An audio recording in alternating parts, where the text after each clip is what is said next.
Il devait être 15 heures. On allait faire une après-midi jeu de société avec la famille de mon copain. Je conduisais, mon copain était à côté. On roulait tranquillement et il y avait aussi mon neveu à l'arrière de la voiture.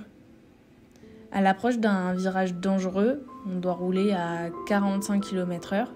Il y a un homme qui grille le stop et qui nous frappe de plein fouet.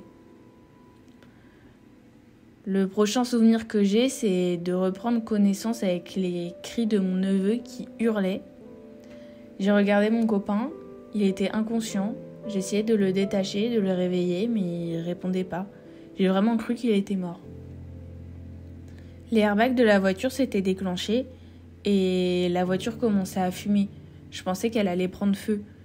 Donc j'ai pas réfléchi, je me suis dépêchée de récupérer mon neveu à l'arrière pour le mettre en sécurité et le rassurer. Il hurlait de peur.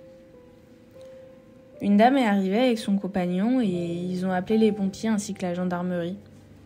Au début, j'étais sous le choc, mais un de mes réflexes a été d'appeler ma belle-mère pour lui dire qu'en fait, il n'y aurait pas d'après-midi jeu de société, mais aussi d'appeler ma sœur pour m'excuser d'avoir fait subir ça à mon neveu de 6 ans.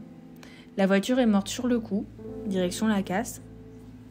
Un peu plus tard, on a appris davantage sur les circonstances de l'accident.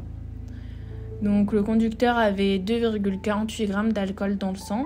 Il s'est endormi au stop, ce qui lui a fait lâcher la pédale du frein.